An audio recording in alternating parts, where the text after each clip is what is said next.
The salt-laced wind of the Caribbean was a constant, restless companion. On the open decks of the Rhapsody of the Seas, it whipped through hair and stole napkins from tables, a playful thief under the relentless March sun. For the Bradley family, this 1998 cruise was a much-needed escape from the lingering Virginia winter.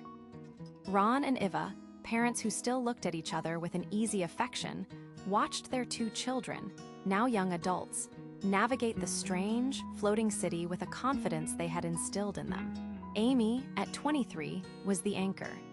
She was a recent college graduate with a sharp mind and an athlete's grace, a certified lifeguard whose comfort in the water was absolute. Her younger brother, Brad, 21, was her shadow and her comic relief, their bond forged in shared childhood secrets and inside jokes. The first few days were a blur of organized fun and sun-drenched leisure. The ship was a behemoth of pristine white steel and shimmering glass, a self-contained world of buffets, casinos, and nightly shows. The air hummed with 1,000 conversations in a dozen languages, the clinking of glasses, and the ever-present, thumping bass of poolside music. It felt safe, almost sterile in its perfection. An impenetrable bubble of vacation, bliss floating on an impossibly blue sea. The night of March 23rd began like all the others. The family shared dinner in the grand dining hall, a cavernous room of polished brass and deep red carpets.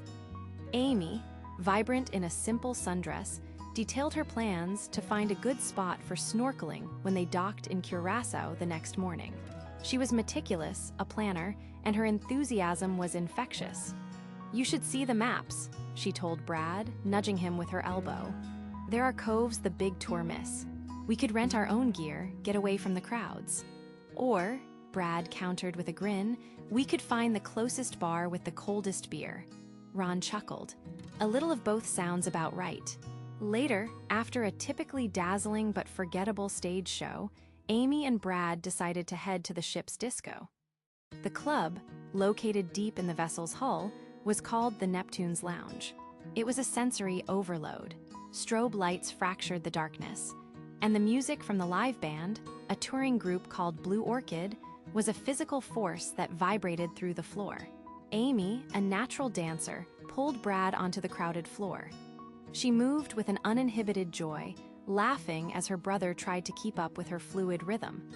From his vantage point on the stage, Alistair Douglas, the band's bassist, watched her.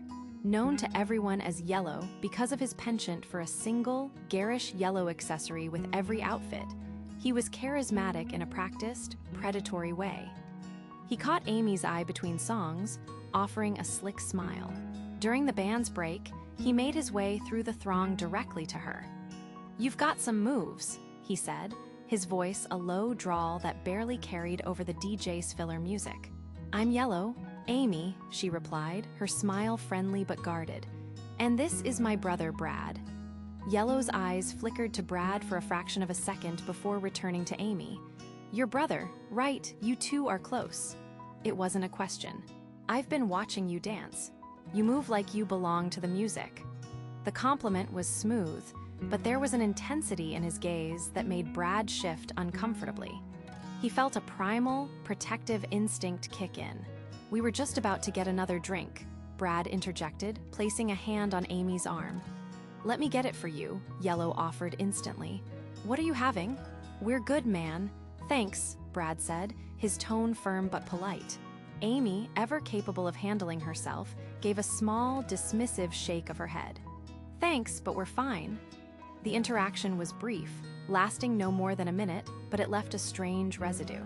Yellow lingered a moment too long, his smile unwavering, before he gave a slight nod and melted back into the crowd. For the rest of the night, Brad felt the weight of his stare from the stage. Around 1 a.m., the siblings decided to call it a night. They navigated the labyrinthine corridors back to their adjoining cabins. The party was still going strong, but the first signs of dawn were only a few hours away. It was much later, around 5:15 a.m., when Ron was woken by the subtle shift in the ship's engines as it prepared its approach to Curaçao. The sky outside the balcony door was a deep, pre-dawn indigo. He He saw Amy sitting on a chair on the balcony, her silhouette framed against the vast, dark ocean. She was smoking a cigarette, her face turned towards the sea. She seemed pensive. "Everything all right, Ames?" he asked, his voice thick with sleep. She turned, offering him a tired but genuine smile. "Yeah, Dad, just couldn't sleep. It's beautiful out here." She looked back at the water. "The guys, they're a little overwhelming, but I'm fine." He watched her for a moment, the protective fatherly instinct warring with the knowledge that she was a grown woman. "Okay, honey, I'm going back to sleep for a bit. Don't stay out too long." "I won't," she promised. That was the last time he ever spoke to her. At 6 a.m., the first rays of sunlight streaked across the sky, painting the clouds in hues of orange and pink. Eva Bradley stirred, her internal clock telling her it was time to get ready for their day in port. She glanced around the cabin. Amy wasn't in her bed. She wasn't on the balcony. A flicker of annoyance was her first emotion. Amy knew they had to be ready early. Eva walked onto the balcony. The air was cool and damp. An empty pack of cigarettes and a lighter sat on the small table. But Amy's sandals, the ones she always wore, were still just inside the sliding glass door. She wouldn't have gone far without her shoes. "Ron," Eva said, her voice quiet but laced with a new, sharp edge of concern.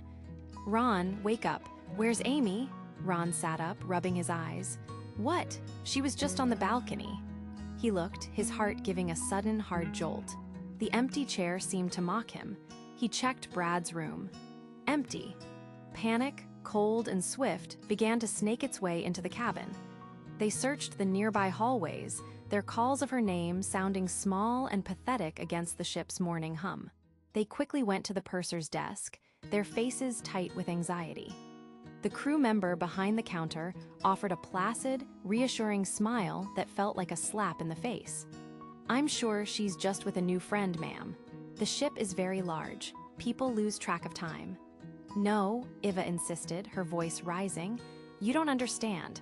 Her shoes are in the room. She would never go anywhere without her shoes. Something is wrong."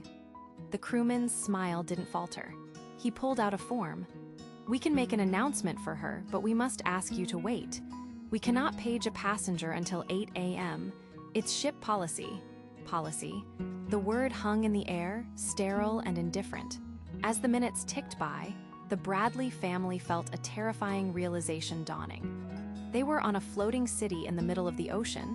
Their daughter was gone, and the people in charge seemed more concerned with procedure than with the terrifying possibility that Amy had vanished into thin air. The gentle vibration of the ship's engines changed, a subtle shift in rhythm that signaled their approach to land. Through the balcony doors, the first slivers of Willemstad's iconic, candy-colored waterfront peeked through the morning haze. For any other passenger, it was a picturesque welcome to Curaçao. For the Bradleys, it was a countdown timer to a nightmare scenario. The gangway would be lowered, the doors would open, and thousands of people, any one of whom could have seen something or been involved, would melt away into the city. "They can't let them off. They just can't," Eva repeated, her voice a raw, shredded whisper. She was pacing the small confines of the cabin, her hands twisting the fabric of her shirt. Ron, his face a grim mask of sleep deprivation and adrenaline, grabbed his keycard. "They're not going to. I'm going to find the captain. They have to seal the ship. It's a crime scene." The words sounded forceful, but inside, a cold dread was spreading. He knew what they were up against. This wasn't a small town where the sheriff was a family friend. This was a floating city owned by a multi-billion-dollar corporation. Brad was already at the door. "I'm coming with you."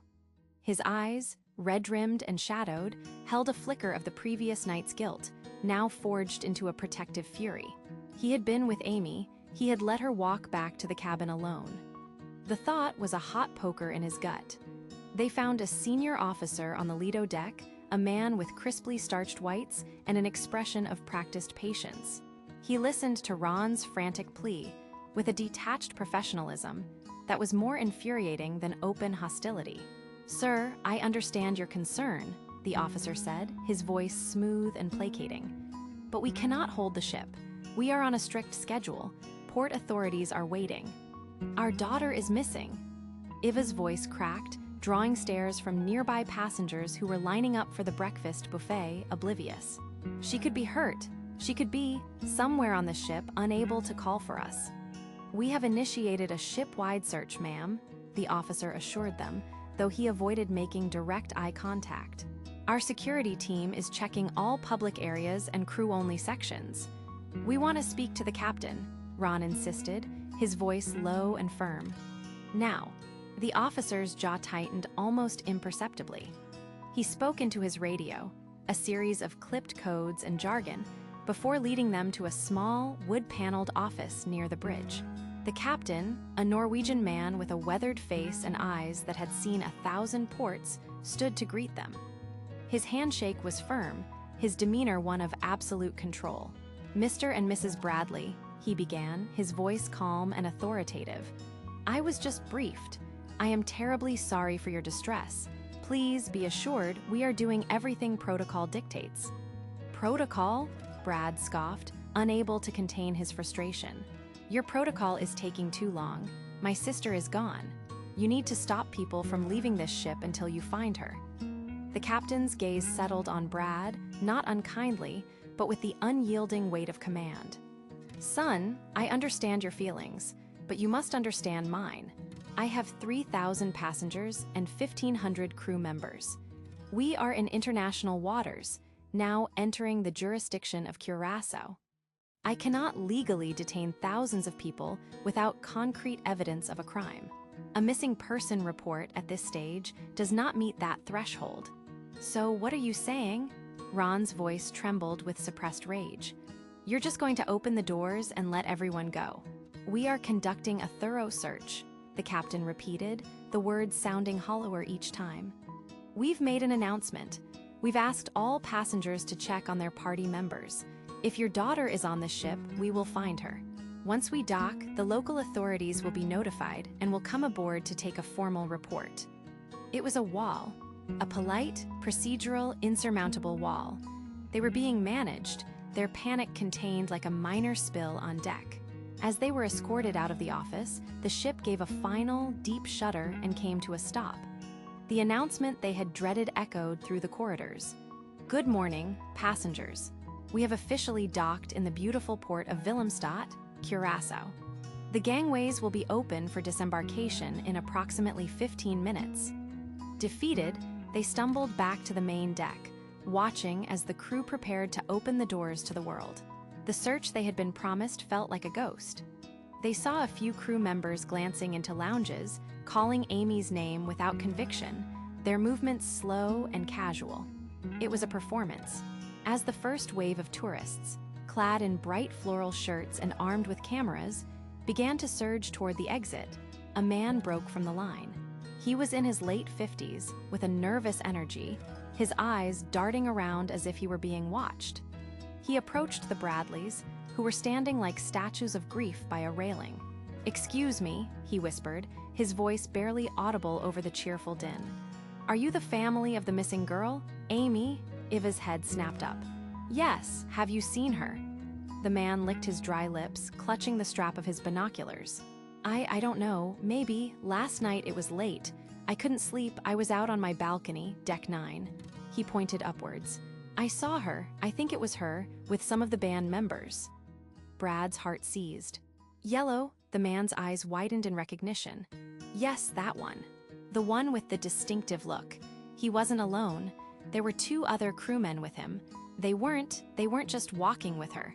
They were guiding her toward a maintenance corridor, a crew-only area." "Did she look okay?" Ron asked, grabbing the man's arm, his knuckles white. "That's the thing," the man said, pulling his arm away nervously. "She looked uncomfortable, very uncomfortable. She glanced up, and for a second I thought she was going to yell for help.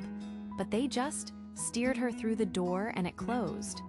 He looked over his shoulder, toward a passing security guard.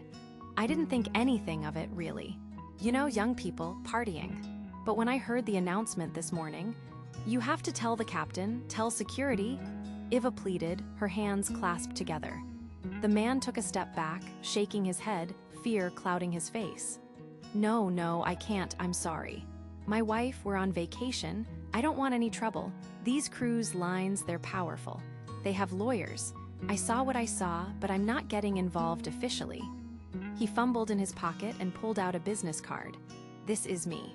If it helps later. But please, don't tell them you got it from me. I'm sorry."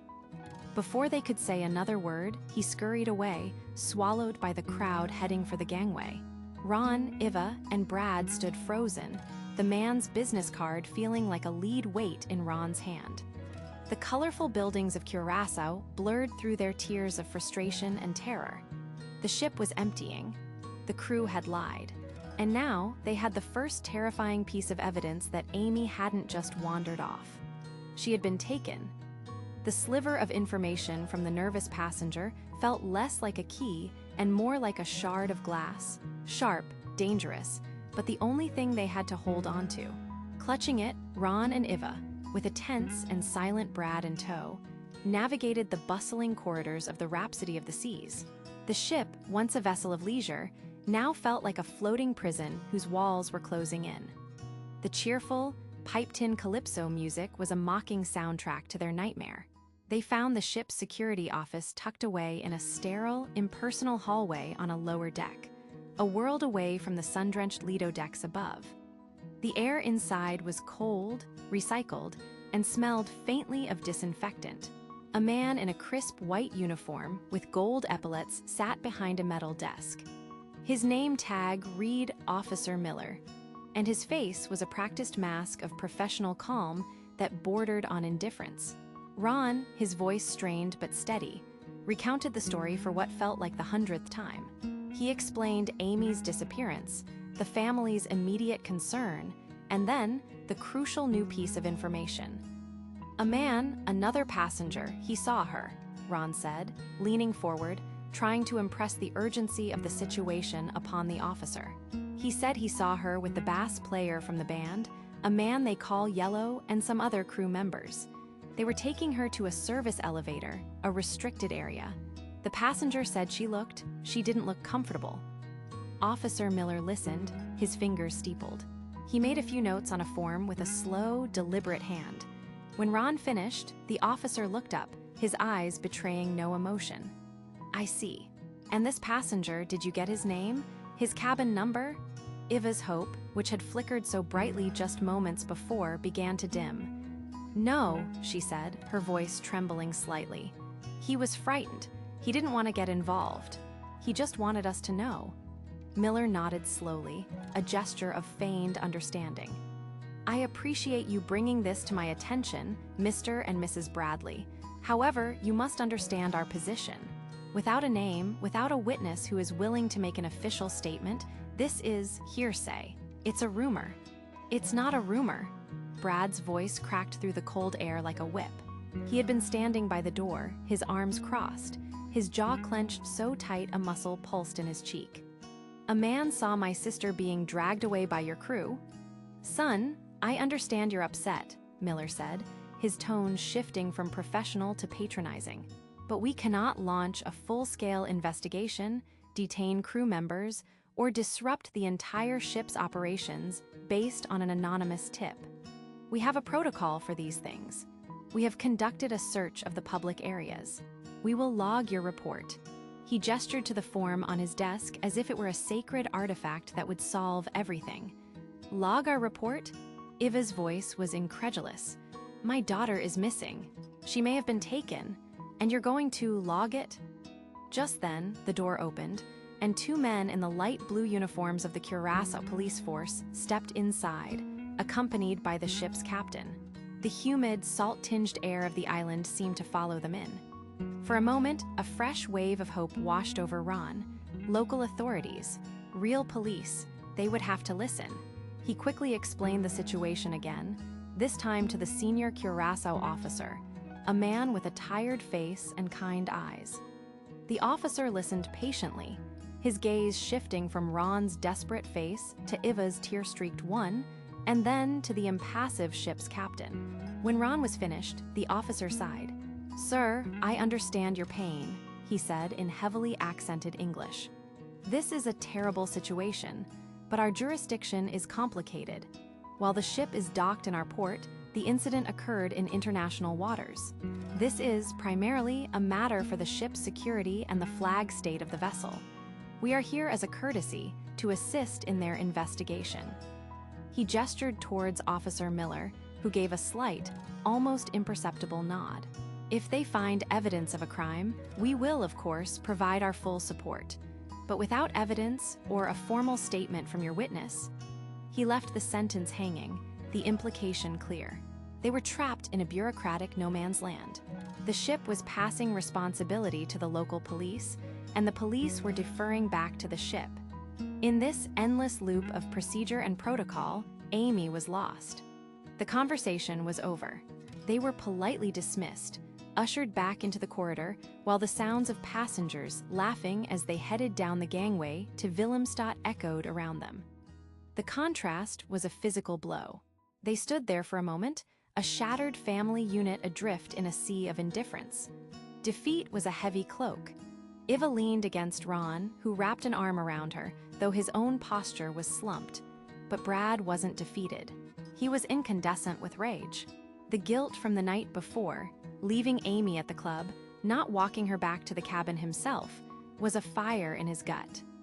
The polite dismissals, the procedural stonewalling, the captain's concern for his schedule over his sister's life, it all fueled the blaze. He watched a group of off-duty crew members walk past, laughing and joking in a language he didn't understand, heading for the exit. He scanned their faces, a primal, predatory instinct taking over.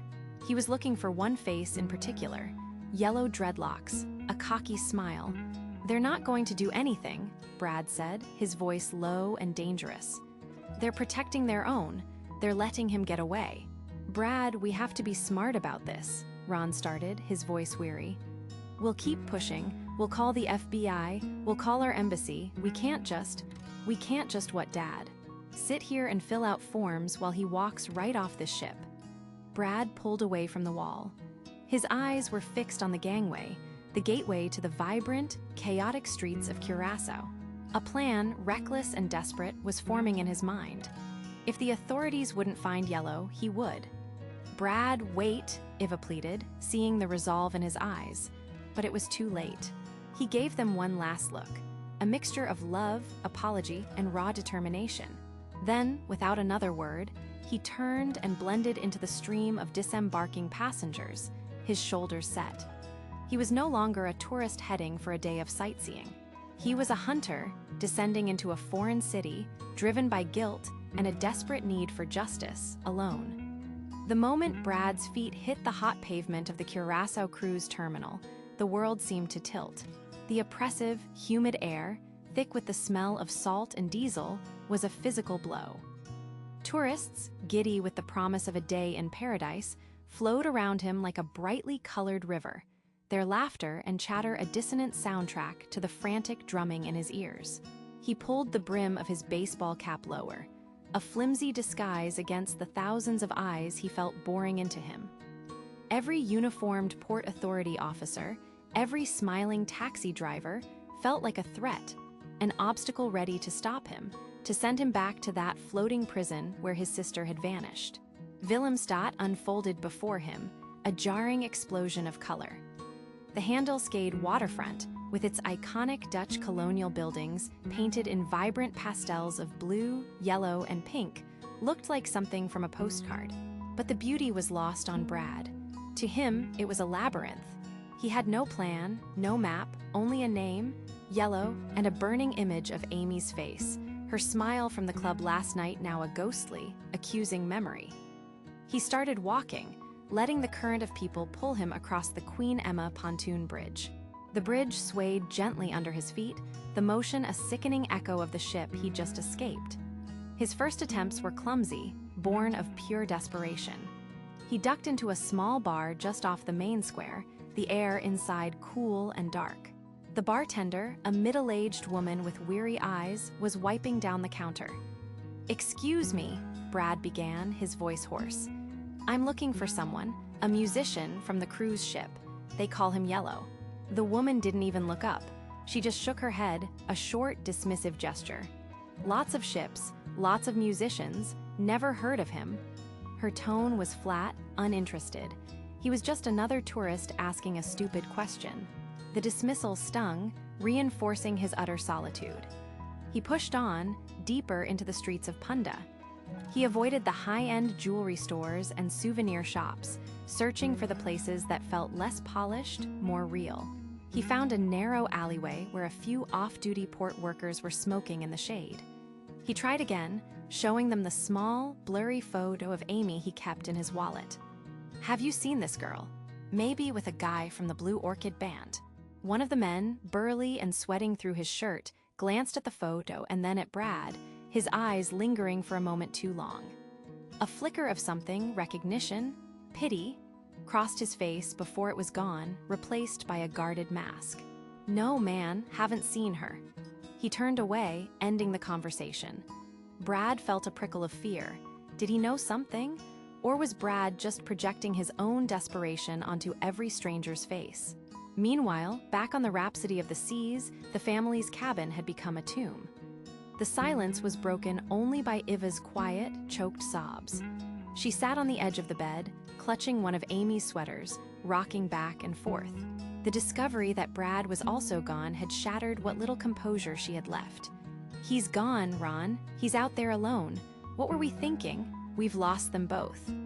Ron stood by the balcony door, his knuckles white as he gripped the frame. He stared out at the vibrant city that had swallowed his son, the same city where his daughter might be held captive. The captain's final, condescending words echoed in his head. "We are cooperating with the local authorities, Mr. Bradley. You must let them do their job." It was a lie. They were doing nothing. The ship was an island of indifference, preparing to sail away from their nightmare at sunset. "No," Ron said, his voice a low growl. He turned from the window, his face a mask of cold fury. The helplessness was a poison, and he refused to let it paralyze him. "We're not losing anyone else. Iva, listen to me." He knelt in front of her, taking her hands. "We can't search the city, but we can fight from here." He walked over to the small desk, picked up the phone, and asked the operator for an outside line. The first call was to the U.S. Embassy in Caracas, which had jurisdiction over Curaçao. He was put on hold, transferred, and forced to recount the story to a junior consular officer whose voice was laced with bureaucratic detachment. "A missing person, sir. On a cruise ship. The primary investigation would be with the flag state of the vessel and the local police." "My daughter was taken," Ron insisted, his voice cracking with the effort of staying calm. "We have a witness who saw her being led into a crew-only area. She was distressed. The ship's security and the local police won't listen. My son has now gone looking for her on his own. I need help. I need the FBI." There was a pause on the other end of the line. "I understand your concern, sir. I will file a report. An agent will be in touch, but it may take some time to coordinate with the local authorities." Ron hung up, a wave of nausea washing over him. It was the same wall he'd hit all morning. A wall of procedure, jurisdiction, and apathy. As the afternoon sun beat down on Willemstad, Brad found himself in Otrabanda, a side of the city the tour guides didn't advertise. The streets were narrower, the buildings more worn, the vibrant paint peeling in the salty air. He heard music drifting from an open doorway, a gritty, live reggae beat. This was it. This felt right. He pushed aside a beaded curtain and stepped inside. The bar was dark, hazy with smoke, and populated by a rough-looking mix of locals and a few men whose ill-fitting clothes and tired faces screamed off-duty crew. He spotted two of them at a corner table. He recognized their faces from the ship's Lido deck. They were laughing loudly, knocking back bottles of President beer. This was his chance. He approached their table, trying to appear casual. "Hey, guys, you're from the Rhapsody, right?" One of them looked up, his smile fading into a suspicious glare. "Yeah, so what?" "I'm looking for one of the band members, bass player. They call him Yellow." The air at the table went cold. The two men exchanged a look Brad couldn't decipher. It was fast, subtle, but full of meaning.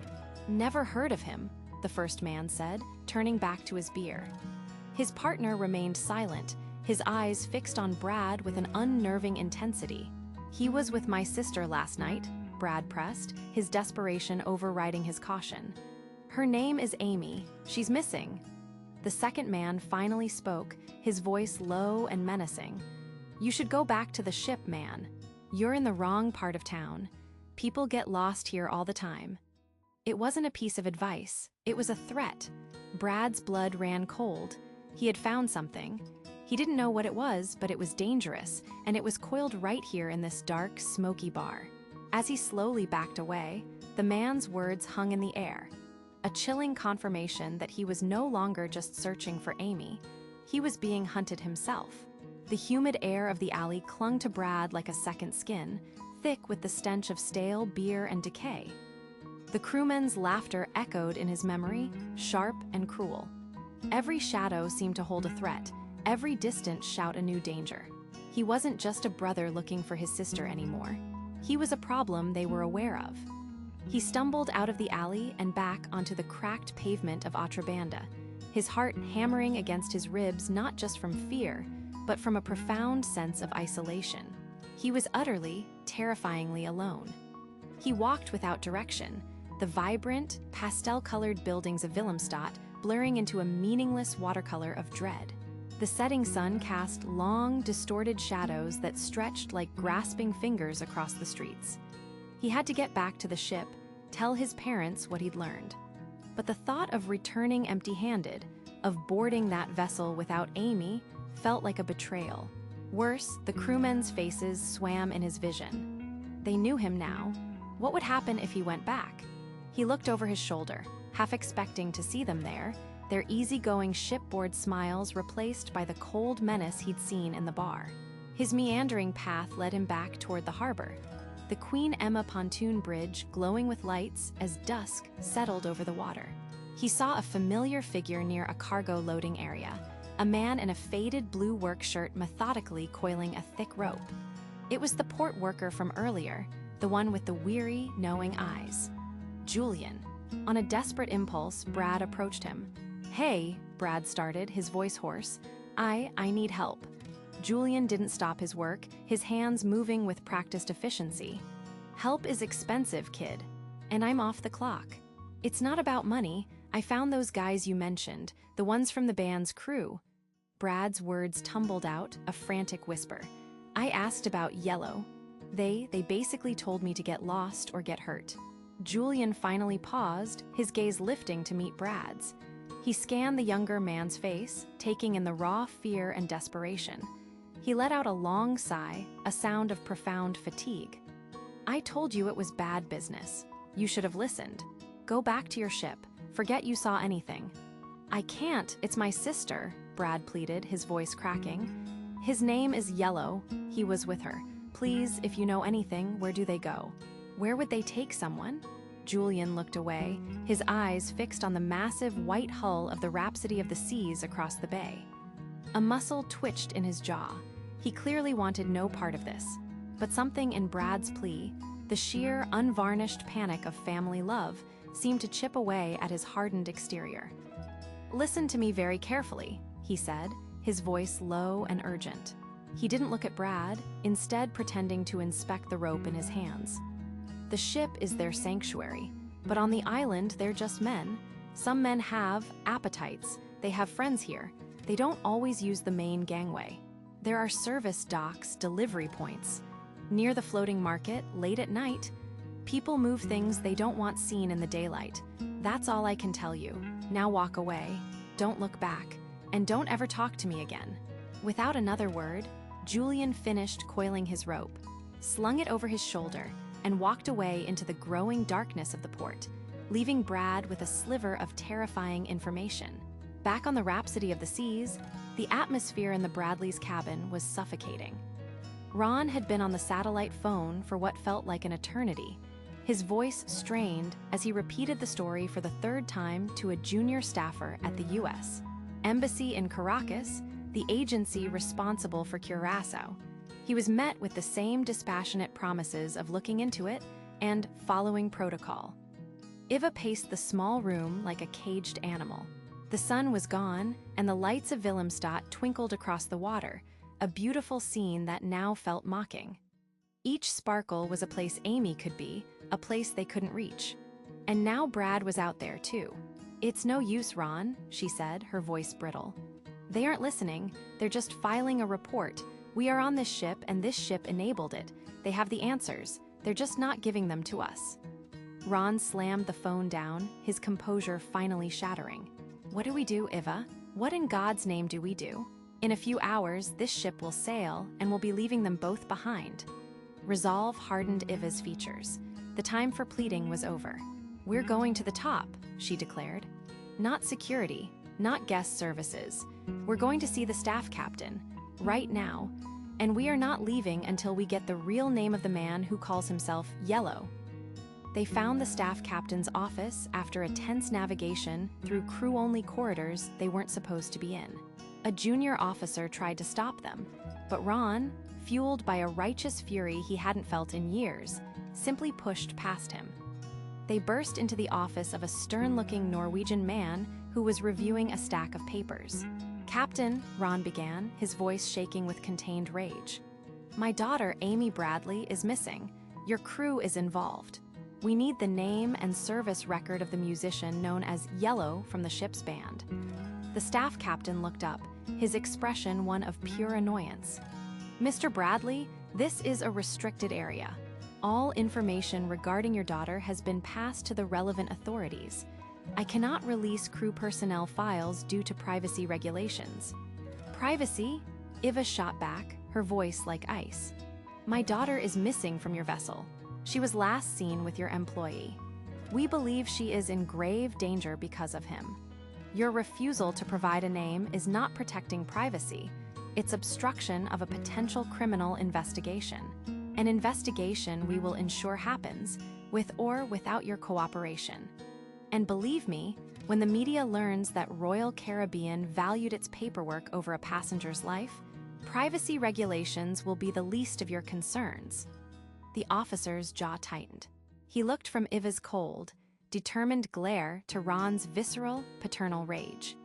He was a man of schedules and procedures, and these raw, unpredictable emotions were a variable he couldn't control. He weighed the liability of a data breach against the PR nightmare of an uncooperative cruise line in a kidnapping case. He let out a frustrated breath. "Fine," he clipped out. "Wait here. I will ascertain the legal name of the individual in question." Following Julian's cryptic directions, Brad made his way towards the floating market. The tourist crowd was thinning, replaced by locals packing up their stalls. The air smelled of salt, diesel, and overripe fruit. He kept to the shadows, his senses on high alert. From across a small plaza, he saw them. The two crewmen from the bar. They were standing near a dark, unmarked doorway, talking quietly with a local man whose face was etched with a hard life. They were nervous, constantly glancing around. Brad ducked behind a stack of wooden crates, his heart in his throat. He watched as the local man handed one of the crewmen a small, heavy-looking canvas bag. The crewman quickly unzipped his jacket and shoved it inside.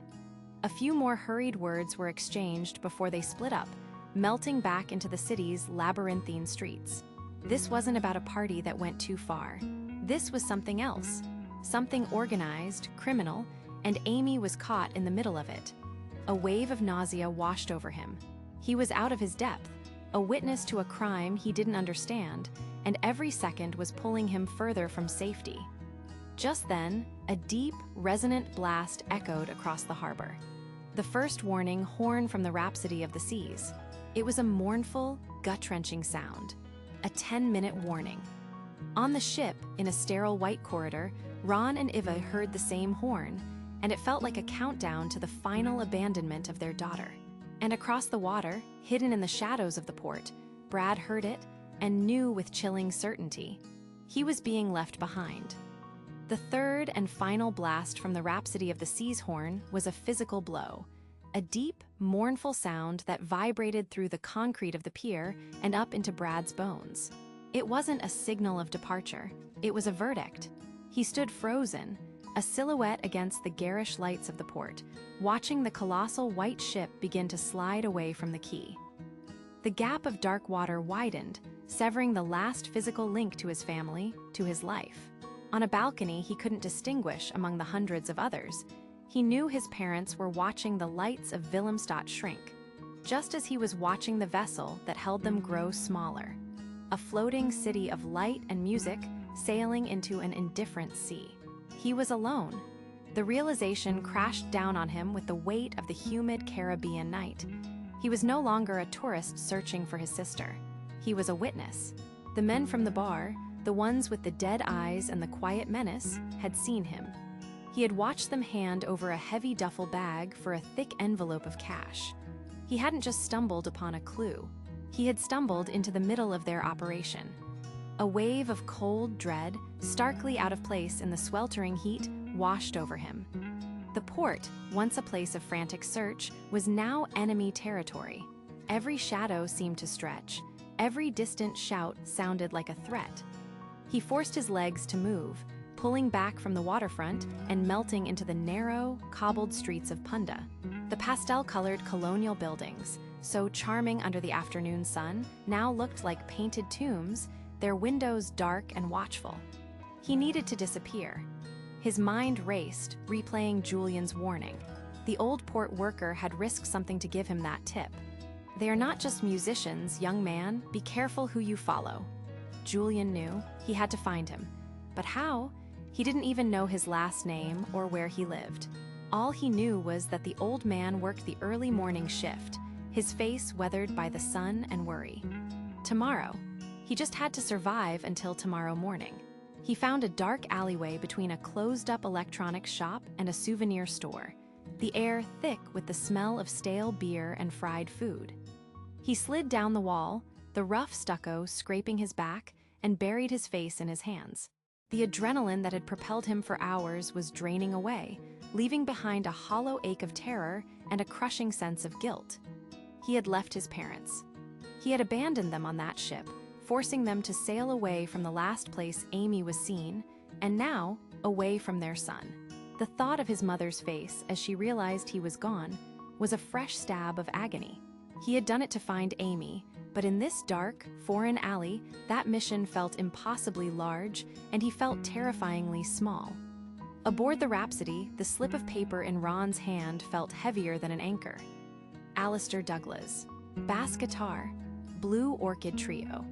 The senior officer had delivered it with the grim finality of a mortician, his eyes avoiding theirs, his duty done.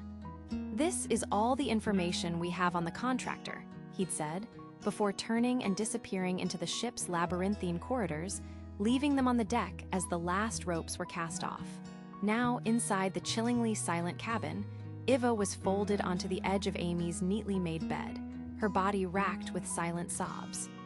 The ship's gentle, almost imperceptible sway was a constant, sickening reminder that they were moving, further from Amy, further from Brad. "We left him, Ron," she whispered, her voice raw with a pain that tore at his soul. "We left our boy." Ron stood by the balcony door, staring at the receding lights of Curacao, a faint, glittering smudge on the horizon. "We didn't have a choice, Iva. They would have removed us from the ship." "This," he said, holding up the piece of paper, "this was the only way. Now we have to use it." His voice was a strained imitation of strength. Inside, he was crumbling. Leaving his son, his impulsive, brave, stupid boy, in a city where they now knew dangerous men operated, felt like a fundamental failure of fatherhood. But succumbing to that despair would help no one. He picked up the cabin phone, his hands shaking slightly, and asked the operator to connect him to the FBI's Miami field office, a number a detached embassy official had given him hours earlier. The connection was crackly, filled with the hiss of satellite static. After an eternity on hold, a weary-sounding agent came on the line. Ron explained the situation for what felt like the 100th time, his voice tight with forced composure. He recounted Amy's disappearance, the ship's indifference, the witness's statement. "Sir, as we explained, jurisdictional issues are complex," the agent began, his tone maddeningly procedural. "We have a name, Ron cut in, his voice rising. "Her name is Amy Bradley. She was last seen with a musician. His name is Alistair Douglas." He spelled it out, loud and clear, as if the sheer volume could breach the bureaucratic walls. There was a pause on the other end. "Okay, sir, Alistair Douglas. We can run the name, see if anything comes up. But I have to manage your expectations. He's a contract employee, likely not a U.S. citizen. The events took place in international waters and on a foreign-flagged vessel. This is complicated. My daughter is missing. My son is stranded in Curaçao trying to find her because no one will help us." Ron's voice finally broke, the desperation pouring out. "What are you going to do?" "We will document the information, sir. An agent will be in contact to take a formal statement when you dock in your next port of call." The line went dead. Ron stood with the receiver in his hand, the dial tone buzzing in his ear. They had a name, a suspect, a concrete lead. And they were still adrift, screaming into a void. He looked over at Iva, who had stopped crying and was now just staring at the empty space where her children should have been. The faint, upbeat rhythm of a calypso band drifted in from a deck party somewhere above them, a grotesque counterpoint to their private hell. They were surrounded by 1,000 people having the time of their lives, while their own world had ended.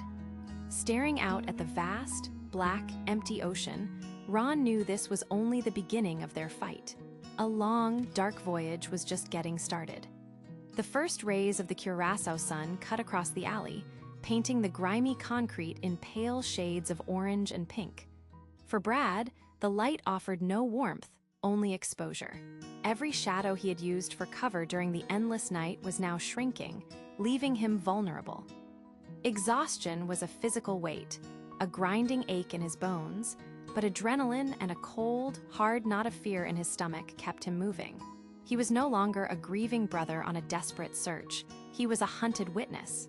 His only hope was a man whose name he didn't even know, the port worker with fear and pity in his eyes.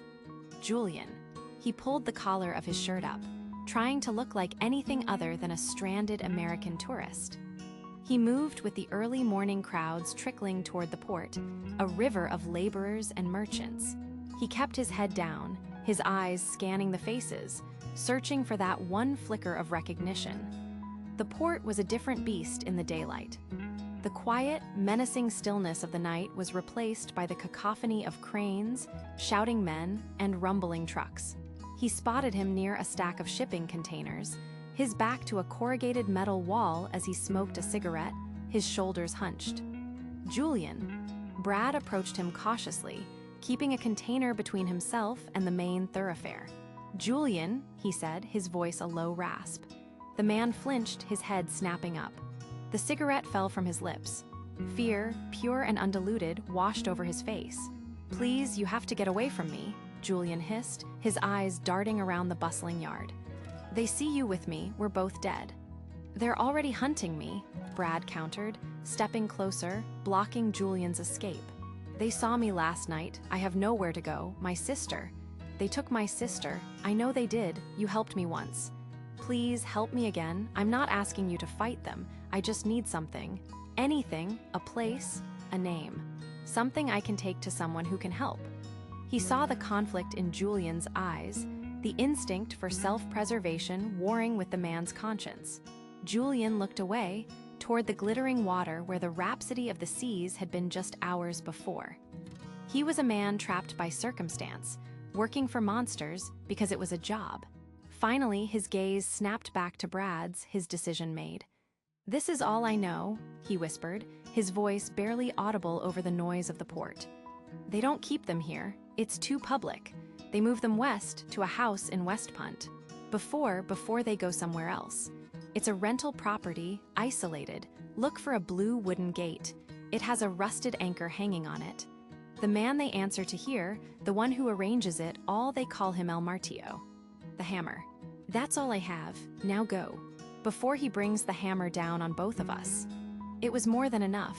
It was a foundation. A concrete lead. "Thank you," Brad breathed, the words heavy with gratitude and the chilling reality of what he'd just been given. He turned and melted back into the flow of people, Julian's terrified face seared into his memory. Miles away, on the placid Caribbean Sea, there was no escape for Ron and Iva. The ship was a floating prison, each gentle rock and sway a reminder that they were moving further from Brad, further from Amy. They sat in their sterile cabin, the name Alistair Douglas feeling like both a weapon and a lead weight in their hands. They had called the FBI again, relaying the name, only to be met with the same dispassionate, procedural tone. "We've noted the information. An agent will be in touch when there is an update." Ron slammed the phone down, a crack forming in the plastic receiver. "Noted the information? They left our son on that island. He's alone, and they're noting it." His voice was raw with a fury that had finally burned through the fog of his grief. Iva looked at him, her eyes dry. The tears had stopped hours ago, replaced by something colder, harder. "They don't care, Ron," she said, her voice flat and steady. "To them, we are a case number, a file. Amy is a statistic, and Brad is a complication. The cruise line cares about its reputation, the authorities care about jurisdiction. No one cares about our children but us."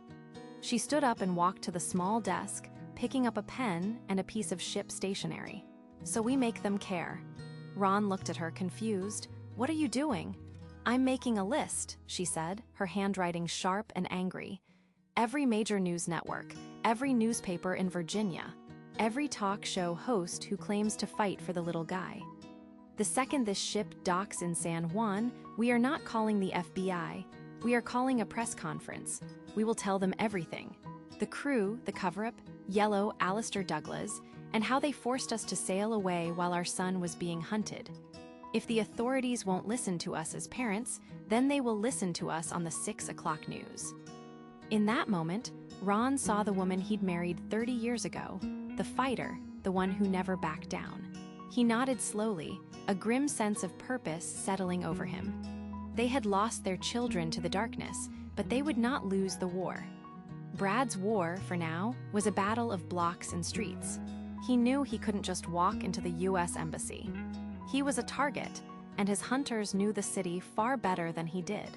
He used the information Julian gave him not to find the house in West Punt. That was a job for law enforcement, but as his ticket to safety. He hailed a taxi, his heart pounding, and asked to be taken to the Queen Emma Bridge, a few blocks from the consulate. He paid the driver and walked the rest of the way, trying to appear casual, a tourist taking in the sights, all while scanning every face, every car that slowed nearby. He finally saw it, the American flag waving gently in the breeze. He walked past the entrance, circled the block, and then, seeing his chance, slipped through the marine-guarded gates. He was no longer a frantic tourist. He was a witness. "My name is Brad Bradley," he announced to the first official he saw, his voice shaking but firm. "My sister, Amy Bradley, was taken from the Rhapsody of the Seas yesterday. I have information about the human trafficking ring that took her, and my life is in danger." 6 months later, the world of the Bradley family was unrecognizable. The information Brad provided, corroborated by Julian, who had come forward under protection, had blown the lid off a sophisticated trafficking operation that used cruise ships as hunting grounds. Alistair Douglas was arrested in Jamaica, along with the 2 crewmen from the bar. The man known as El Martillo was apprehended in Willemstad. The investigation was now an international affair, spanning multiple agencies and countries, but it had not led them to Amy. Ron and Iva were no longer just parents. They were public figures, their faces a regular feature on national news. Their grief was a palpable force, channeled into a relentless campaign for justice. They had established the Amy Bradley Foundation, a resource for families whose loved ones had vanished on the high seas, advocating for mandatory security reforms and transparent reporting from the cruise industry. They had found their voice in the roar of their own pain. They sat in their living room in Virginia, a mountain of case files on the coffee table. A picture of Amy, smiling on the beach from a long-ago vacation, stood next to the phone that never stopped ringing. Brad, now living back home, walked in and put a comforting hand on his father's shoulder. They were broken, a family unit with a permanent, gaping hole. But they were not defeated. The search for Amy had not ended. It had transformed from a desperate sprint into a lifelong marathon. They would never stop looking for her, never stop fighting for her. They honored her memory not with silence and sorrow, but with a vow, a promise whispered into the void she left behind. They would burn down the world that took her. One headline, one interview, one piece of legislation at a time. They hadn't gotten their daughter back, but they had found their mission.